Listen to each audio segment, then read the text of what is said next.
Hi, I'm Jo from J.H.Leather, and in this video I'm going to go over the threads that I use for my leatherwork. This is one of the most asked questions that I get, so I thought I would make a video for you all, and hopefully you'll go away knowing what thread to use. Let's get started.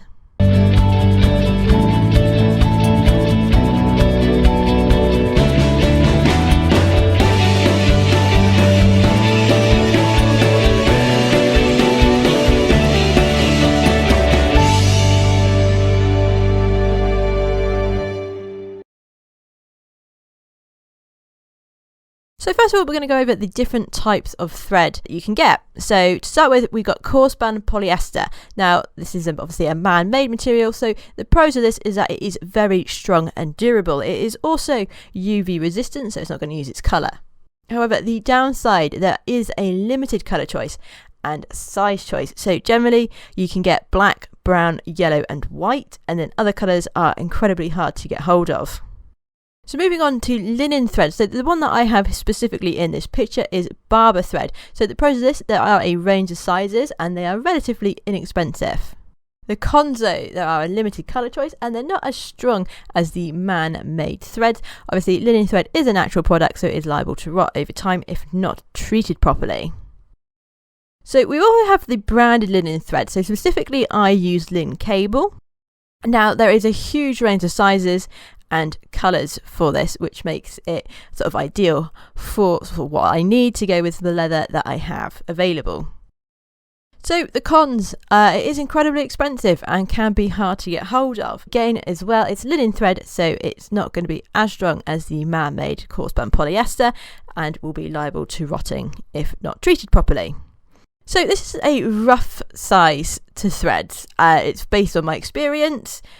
If you want anything sort of more in depth, you're going to have a look online for yourselves. So in my experience, 418, TKT8 and 332 linen cable threads are all very similar in size, between 0.6 and 0.77 millimeters. The 318, TKT12 and 432 linen cable thread again are all very similar and are between 0.55 and 0.63 millimeters. So onto the thinner thread. So you have 325 linen thread and the 532 linen cable, and again very similar in size, between 0.45 and 0.51 millimeters. So this image just shows sort of the difference between the sizes of thread. So at the top we've got the white, which is specifically in this photo a 325 barber thread. We also have the 318 yellow thread in the middle, and the red was a 332 linen cable thread.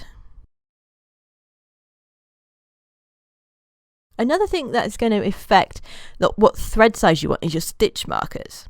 So here is a range of stitch markers that I have. On the far left we have a number 7. This is a pretty chunky stitch marker here. Next to that we have the 3.38mm Abbey stitch marker, which is what I currently use for everything, and is in between a 7 and an 8. We also have 2 Joseph Dixon stitch markers on the end, a 10 slimline and a 1/2 inch 12. So again, this is in my experience. For stitching in 7, you can use either 318 or 418 linen thread, which is also TKT8 or 12 coarse band polyester, or 332 or 432 linen cable thread. For stitching in 8, you're going to want to use 318 linen thread, TKT12 or the 432 linen cable thread.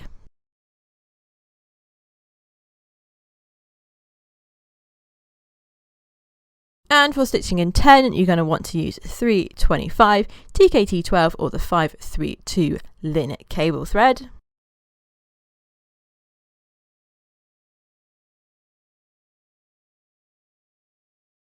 And if you're totally bonkers and want to stitch in 12 stitches per inch, you want to use 335 linen thread or the 632 linen cable thread.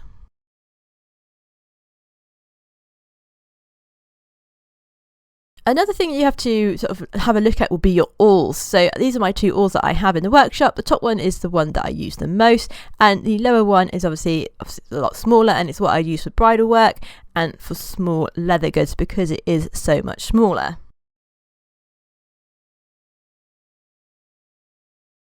So here are sort of the samples that I've done. So the yellow is 318 equivalent and the red is actually 332 lin cable.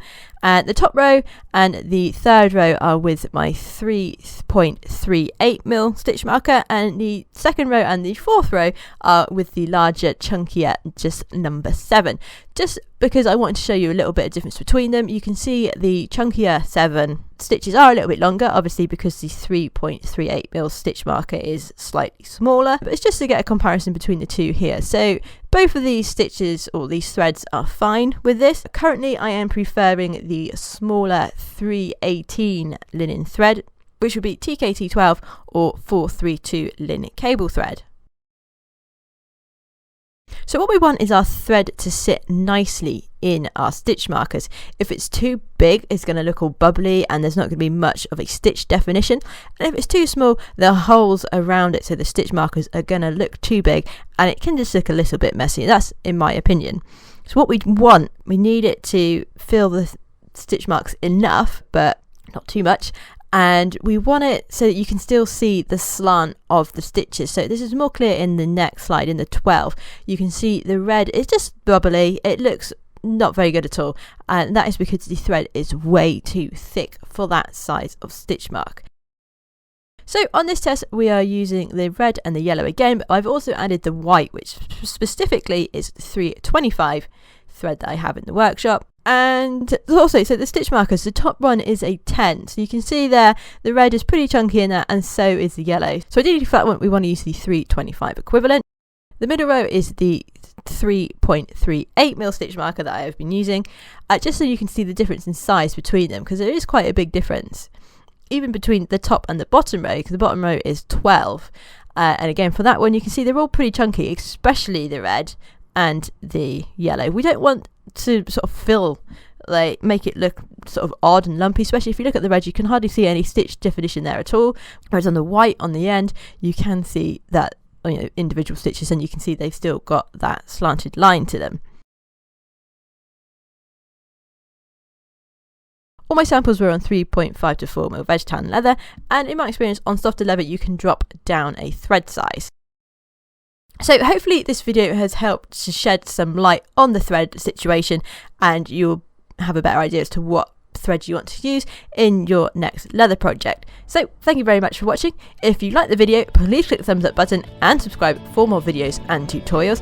Also, you can head over to patreon.com/jhleather to support us over there, and you will get exclusive behind the scenes content as well as access to our videos 24 hours before they go live on YouTube. Anyway, thank you very much for watching, and I'll see you in the next episode.